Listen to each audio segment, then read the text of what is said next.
नमस्कार. इंदिराभाऊ नैसर्गिक शेती बहुस्तरीय पीक रचने आणि बहुस्तरीय लागवड रचनेमध्ये आपले सहर्ष स्वागत आहे.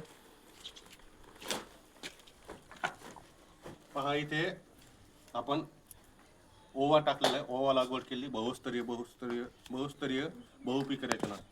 त्याच्यामध्ये आपण इथे भेंडी लागवड केली. इकडे आपण काकडी लागवड केली या बेडवर.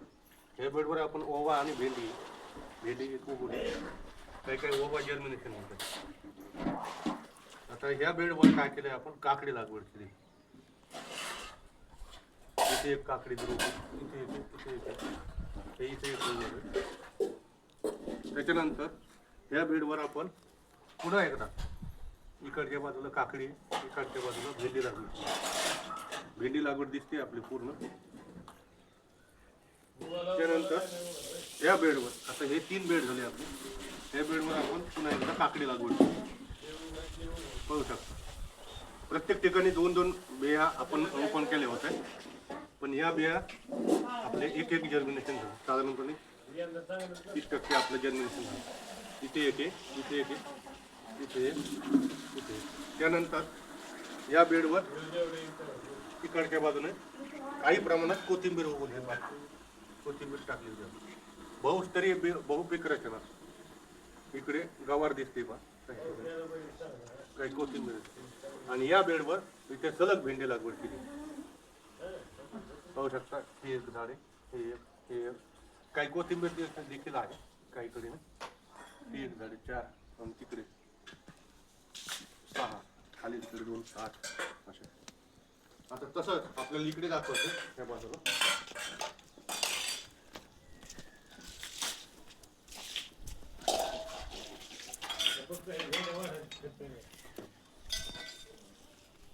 इकडे काही ठिकाणी पालक देखील उगवलाय बा.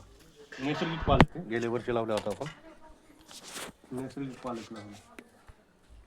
आणि काही ठिकाणी चुका देखील आहे. असं चुका आहे, हा चुका आहे. आणि त्याच्यामध्ये आंतरपीक म्हणून मूग लागवड आपण केलेली. मूग काही उगवला नाही. काही तासापूर्वी मूग आपण इथे लागवड केलेली आहे. इकडे सप्टेंबर, ऑक्टोबर, साधारणपणे नोव्हेंबर, डिसेंबर मध्ये वांगे लावले होते. ते वांग्यांची कटाई मध्ये केली होती आपण, क्रॉप कटिंग. आणि त्या कटिंग नंतर पुन्हा एकदा याला फळधारणा झालेली आहे सुरू. अशा प्रकारे याला फुलं आलेली आहेत.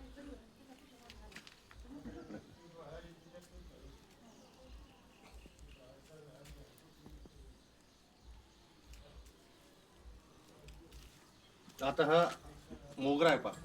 मोगरा तुम्हाला दिसेल काही ठिकाणी वाळलेला मोगरा आहे. पण याची जर आपल्याला कटिंग जर केली, त्याचा सविस्तर व्हिडिओ आपण पुन्हा करणार आहोत. याची कटिंग जर केली तर काही ठिकाणी याला पुन्हा फांदे येऊ शकतात. तसेच हा कढीपत्ता पहा.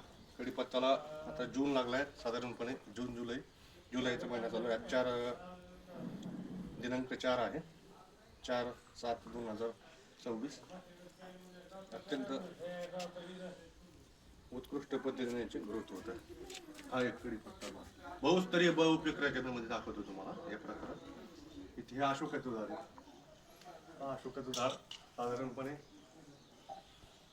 6.5-7 फुटाचं असं झाड. आणि इथेच आपण बहुस्तरीय बहुपीक रचनेमध्ये तुळस लागवड केली आहे. इथे देखील तुळस लागवड. म्हणजे तुळशीचा फायदा असा आहे की तुळस जर लावली तर ऑक्सिजन देखील भेटतो, आपल्याला मंजुळा देखील भेटतात अर्पण करण्यासाठी देवाला. आणि त्याचं नैसर्गिक संवर्धन देखील होतं. आणि तुळशीचा फायदा ह्या वृक्षाला देखील होतो. जसं तुळशीचा फायदा कढीपत्त्याला देखील होतो. इकडे राजगिरा आहे नैसर्गिक पद्धतीने, त्याचा आपण काही उपयोग करत नाही, पण राजगिरा आहे. आता इथे जी तुळस आहे ही झाडलेली तुळस आहे, झाडलेली तुळस आहे. पण ही देखील काही दिवसांनी अंकुरित होणार, पुन्हा हिरवेगार होणार. ही विदेशी वांगे, सरकारी वांगे म्हणतात त्याला. याची देखील आता याला ग्रोथ आली पाहिजे. त्याला फुल येते. काळे वांगे असतात, ब्लॅक. आणि हे आपले 12 वांगे. त्यांना नोव्हेंबर मध्ये लावलं होतं, डिसेंबर, नोव्हेंबर. त्याच्यामध्ये जिथे जर पाहायचं जर म्हणलं तर इथे सीताफळ लागवड आहे. आपण बियाणे पद्धतीने लागवड केली होती सीताफळ. ही देखील तुळस आहे, याला देखील मंजूर आहे. याचं देखील आपण काही दिवसांनी व्हिडिओ करणार आहोत. रोप टाकून साधारणपणे 1 महिन्यानंतर याचं रोप तयार होतं.